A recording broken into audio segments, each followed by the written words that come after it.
Hello and welcome to Futbol Mundial, where we bring you the best of the global game. And today, I'm joined by the star of the Emperor's New Groove. It's Zach Jelleb. Thank you, yes. And today we've got a dead man playing in Brazil, Italy's most indecisive man, and Argentinian fans shooting drones out of the sky. Oh, Christ the Lord. Sounds a bit rogue, mate. Anyway, let's go.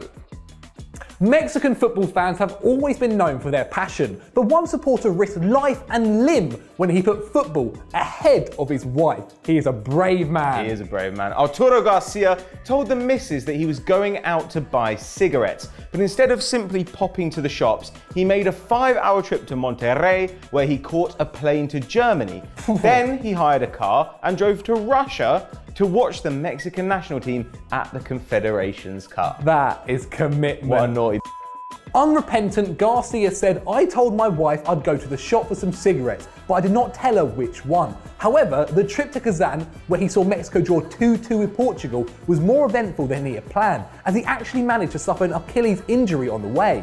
Jesus Christ, I don't know how he did that, mate. That's insane. Yeah, but winners never quit. So Garcia soldiered on and ended up seeing El Tri make the semi-finals, where they were dumped out 4-1 at the hands of eventual winners Germany. Is it worth it? Is it worth it to see them get battered? Yes! Is it? When he returned to Mexico, Arturo had the fun prospect of telling Mrs. Garcia that he had spent his life savings on the trip, only for Mexico to finish a lowly 4th. Let's hope he at least brought her back a half scarf. Christ. Shoot him in the head. God.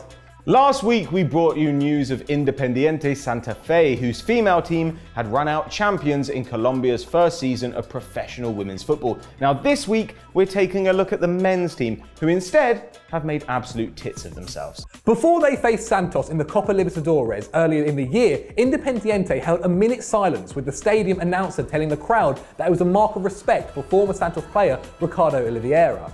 Don't know if I said that right. That's fine. I thought it was a good effort, to be honest. There we go. I mean, normally we have Hammer on here, so it's true. good. Anyway, that seems normal so far, paying your respects to a dead player, except that Oliveira was actually alive and had been named in Santos' starting lineup. The forward stood in solemn silence as a full stadium paid their respects to him, and then he played 70 minutes of the match, which is not bad for a corpse. Look, it turns out that the silence was actually for Santos defender Alexandra Kanenko, again, don't know if I said that right, who had died at 70 years old a few days before. Oliveira remained very much alive, and the two teams drew 0-0. Now some news of an aerial threat coming out of Argentina. During the 3rd Division playoffs, Gimnasia de Mendoza was set to take on Mitre, and the stadium staff had a drone warming up on the sidelines ready to capture footage of the vital clash. Check out what happens next.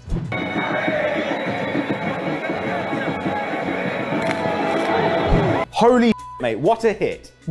It's a genuinely unbelievable shot. It's an unbelievable, in fact, let's actually watch that again. That's amazing.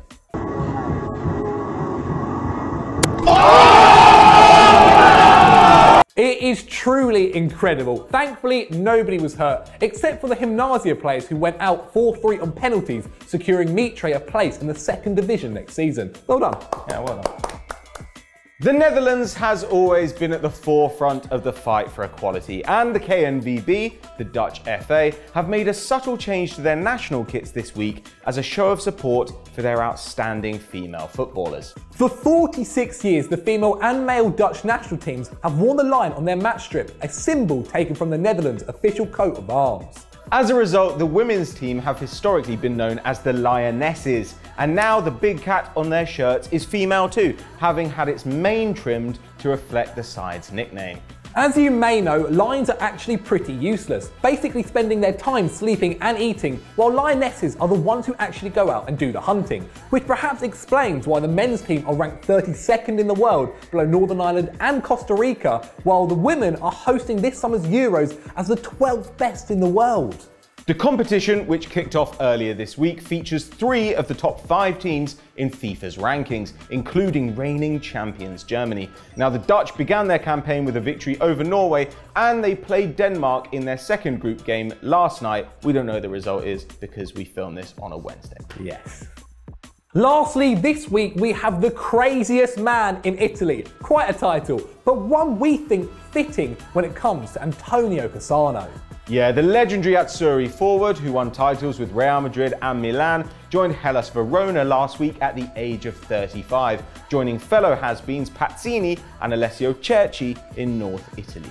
But after just 2 friendly appearances, Cassano announced that he was going to retire instead. The striker claimed that he was missing his family too much and would be leaving Verona after just 8 days at the club. But that's not all. A couple of hours after that announcement, Cassano changed his mind again, this time saying he was determined to meet the challenge of representing the Giallo-Blu next year after losing 7 kilos during pre-season. That's pretty impressive. It's decent. What could possibly go wrong? An Italian footballer with his wife not there, I cannot imagine any bad things that could happen in that situation. Antonio, not a boy. So that was Futbol Mundial, but I want to know, was I better than Chris? Vote in the poll there. If it's more than 10% on yes, I love you all. Thank you. Thank you. But Pat, what should they do, my friends? They should stay right here on Euro Football Daily. Check out Stat Wars. We've got Stat Wars The Champs coming up. Of course, we've got Continental Club as well, and more of our great 10s. And of course, get at both of us on Twitter and Instagram, handles right here on screen.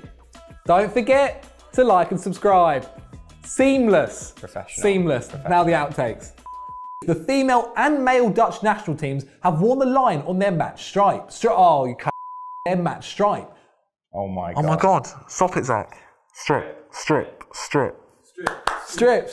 Yeah, Lads. Stripe. Stripe. Have worn the line on their match strip. No. Oh, God, thank God I got that out.